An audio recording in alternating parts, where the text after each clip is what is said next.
कह रहा है कि मैं मोदी से मोहब्बत करता हूँ, भक्त तक कह रहा है, तो इसका मतलब क्या हुआ? इसका मतलब क्या हुआ मुझे ये बताइए कि आधा मौलवी हो जाता है। ठीक है, आधा मौलवी होकर मुझे क्या करना है? मेरी चीज कुछ और है। चुप हो जाइए, बस ज्यादा मत बोलिए। ज्यादा नहीं हो रहा, थोड़ा सा पर्सनल हो रहा है और वो धर्म का अच्छा बीजेपी के प्रधानमंत्री नहीं है, बीजेपी के नेता इस देश के प्रधानमंत्री हैं। और मुझे लगता है कि हमें जो भाई है इसकी भावनाओं को समझना चाहिए कि हर एक भारतीय के लिए सबसे पहले बच्चा ना समझ नहीं हो सकता।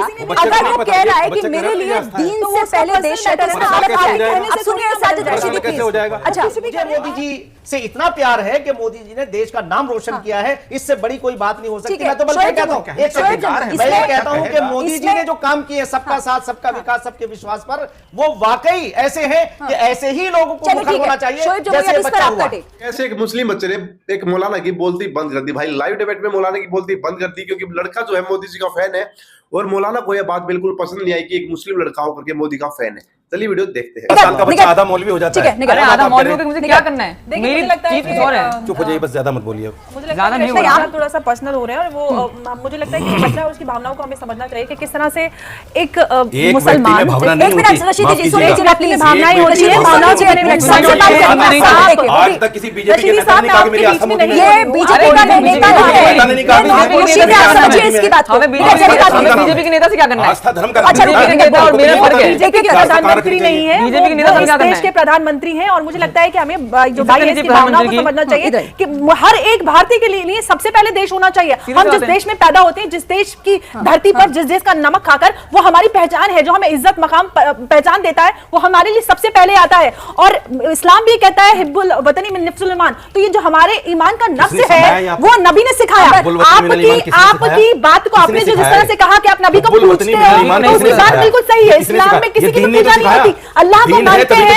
आप एक बच्चे को अपने शब्दों के जाल में फंसाकर आप अपना एजेंडा सर्व करना चाहते हो, तो ये देखिए सबसे बड़ी बात है कि आज भारत का गौरव विश्व स्तर पर मोदी जी के नाम से जाना जाता है। मोदी जी ग्लोबल एक लीडर के तौर पर आगे उभरे हैं। और 16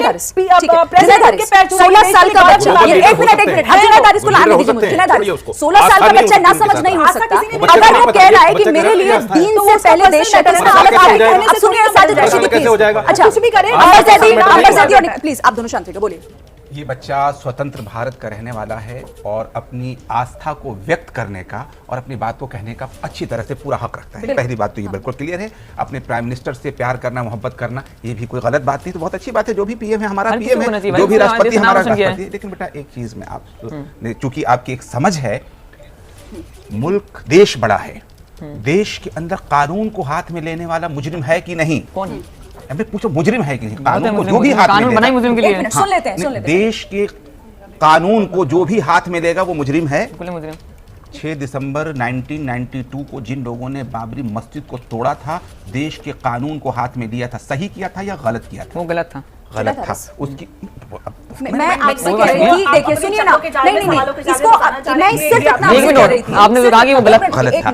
गलत को गलत ही कहना चाहिए। तो मैं ये कह रहा हूं कि जो लोग इसको समर्थन करते हैं, जो लोग इसको गौरव की भाषा बताने की कोशिश करते हैं, कहां की बात लेकर जा रहे हैं? ये आज का बच्चा जुनैद हारिस, मैं अगर वो अपनी समझ से ये कह रहा है, कह रहा है कि सवाल मुझे योजनाएं समझ आ रही हैं, मुझे लग रहा है कि मैं देश तरक्की कर रहा है, तो वो गलत कैसे हो सकता है? मैं कहां कह रहा हूं कि वो बच्चा कुछ गलत कह रहा है, उसकी समझ तो हमें भी जानना चाहिए ना। जो बच्चा समझ है, आपके सारे सवालों का जवाब भी देगा, सुनेगा भी। आइए मुफ्ती साहब। कहने का अंदाज अलग हो सकता है, बच्चा है, मगर जो सबसे बड़ी बात यह है कि आज देश का जो लोकतंत्र है, उस लोकतांत्रिक व्यवस्था की बिना पर आज देश के एक ऐसे परिवार से निकल करके आने वाले हमारे प्रधानमंत्री श्री नरेंद्र मोदी जी ने एक ऐसा एग्जाम्पल सेट किया है कि किसी राजघराने में पैदा ना होकर के आम घराने से निकलने वाला व्यक्ति भी देशभक्त और देश को ऊपर ले जा सकता है। और जब वो देशभक्ति के कार्य सामने आते हैं, तो मैं तो ये समझता हूं कि इस जैसे बच्चों को अगर मोदी जी से प्यार है, तो आज ये बात साबित होती है कि देश का 140 करोड़, देश के 140 करोड़, देश के 140 करोड़। इसलिए मैं तो इस बात की कदर करता हूं कि बच्चे ने जो बात कही है कि मुझे मोदी जी से इतना प्यार है कि मोदी जी ने देश का नाम रोशन किया है, इससे बड़ी कोई बात नहीं हो सकती। मैं तो बल्कि कहता हूं, मैं ये कहता हूं कि मोदी जी ने जो काम किए सबका साथ सबका विकास सबके विश्वास पर, वो वाकई ऐसे हैं कि ऐसे ही लोगों को मुखर होना चाहिए जैसे बच्चा हुआ। ये बच्चा अगर कह रहा है कि मैं मोदी से मोहब्बत करता हूं, भक्त तक कह रहा है, तो इसका मतलब क्या हुआ? इसका मतलब क्या हुआ मुझे ये बताइए कि मतलब वो हवा में तो ये बात नहीं कर रहा होगा, 16 साल का है ना।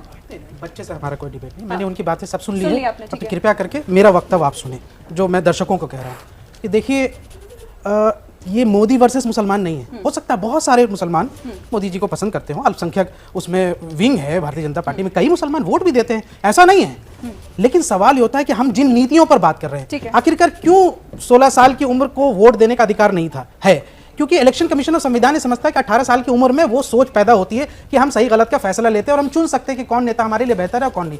हम जिन नीतियों की बात कर रहे हैं उसमें भारतीय जनता पार्टी को जवाब देना चाहिए कि अल्पसंख्यक जो आपकी मिनिस्ट्री है, उन्होंने 60 करोड़ रुपया बजट जब कम किया तो उसके सबसे बड़े लाभार्थी जो मुसलमान हैं उन्हीं को नुकसान हुआ। जब आपने मौलाना आजाद फेलोशिप खत्म की तो उसके सबसे बड़े लाभार्थी जो मुसलमान हैं उन्हीं को नुकसान पहुंचा। वो कौन है? स्टूडेंट्स थे, वो गरीब घर के तबके के स्टूडेंट्स, उनको नुकसान पहुंचा। आपके नेता कर्नाटक में जाते हैं कि हम मुसलमानों के बच्चे गिनेंगे और उनको पाबंदी लगाएंगे। आपके नेता वहां तेलंगाना जाकर के कहते हैं यहां से भारतीय जनता पार्टी की हम मदरसे बंद करवा रहे हैं और हम इतने मदरसे बंद। आपको पता नहीं है कि उत्तर प्रदेश और सब जगह आप कह रहे हैं कि हम मदरसों में मॉडर्नाइज करेंगे, ये करेंगे, और दूसरी तरफ आप कहते हैं हम बंद करेंगे। तो जब आप मुसलमानों को नफरत फैला करके उनके पढ़ने का अधिकार, उनके बच्चियों को 1.5 लाख बच्चियों को आपने स्कूल से निकलवा दिया आपकी जिद की वजह से, तो आप कहते हैं हम आपकी तारीफ करें। तो ये जो डूबते को तिनके कौन क्या नहीं कर रहा है, अब मैं आपके सामने कुछ डेटा रखना चाहती हूँ, फिर आप उस पर जवाब।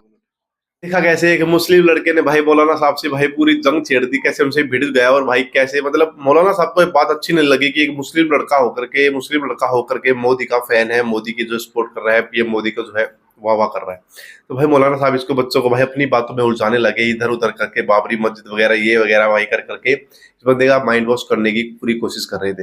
भाई अगर युवा पढ़ेगा ना तो हिंदू या मुसलमान भाई कोई भी हो एक अच्छा फैसला ले सकता है। तो हम तो भाई कभी से बोलते हैं भाई तुम पढ़ाई पे ध्यान दो, एजुकेशन पे ध्यान दो। अगर तुम अच्छा पढ़े लिखे हो, तुम्हारे अंदर समझ है किसी चीज को समझने की, तो आप इन चीजों में बिल्कुल भी नहीं उलझोगे और भाई एक अच्छा फैसला एक अच्छे लोग को सपोर्ट करोगे। दोस्तों इस मुस्लिम लड़के के लिए भाई क्या कहना चाहोगे भाई, प्लीज कमेंट करके बताइएगा। मिलेंगे आपसे नेक्स्ट वीडियो में, बाय बाय।